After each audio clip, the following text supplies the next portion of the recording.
இயேசு கிறிஸ்துவின் நாமத்தினால் உங்களுக்கு என் அன்பின் நல்வாழ்த்துக்கள். இந்த நாளில் இந்த வேளையில் கூட ஆண்டவருடைய வார்த்தையை பகிர்ந்து கொள்வது ரொம்ப சந்தோஷம். கேட்குற உங்களுக்கும் நன்றி.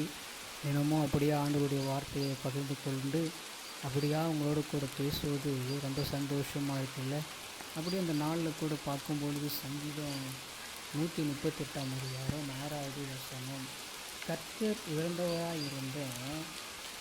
உயர்ந்தவராயிருந்தும் தாழ்மையுள்ளவனை நோக்கி பார்க்கிறார். பாருங்க, அவர் உயர்ந்தவராக இருக்கிறார். வானத்தையும் பூமியும் படைத்த சர்வ வல்லமை உள்ளவர்.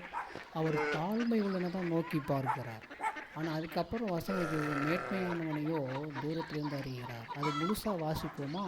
சங்கீதம் 138 அதிகாரம் 6வது வசனம், கர்த்தர் உயர்ந்தவராயிருந்தும் தாழ்மை உள்ளவனை நோக்கி பார்க்கிறார், மேன்மையானவனையோ தூரத்திலிருந்து அறிகிறார். அல்லேலூயா. இன்னொரு வசனம் இருக்குது, பெருமை உள்ளவனுக்கு கர்த்தர் எதிர்த்து நிற்கிறார் சொல்லிட்டு.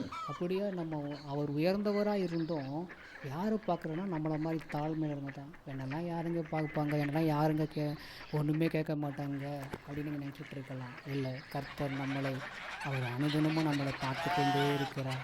நம்மளை உயர்த்துவதற்காகத்தான் அவர் நம்ம நோக்கி கொண்டிருக்கிறார்.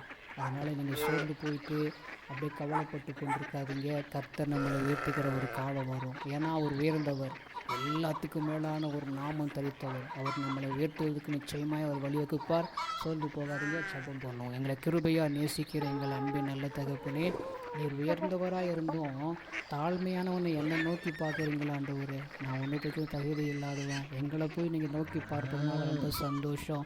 இந்த நாளில் எங்களை நோக்கி பார்ப்பது காரணம் எங்களை உயர்த்தி வைக்கிறதுனால உமக்கு நன்றி, உமக்கு ஸ்தோத்திரம். இந்த வசனம் எங்களுக்கு ஏற்றபடி வந்ததுனால உண்மை நன்றியோடு ஸ்தோத்தரிக்கிறோம், துதிக்கிறோம். ஆண்டவரே, இந்த நாள் முழுவதும் எங்களை நடத்தி எங்களை பாதுகாத்து கொள்ளும். ஆமேன்.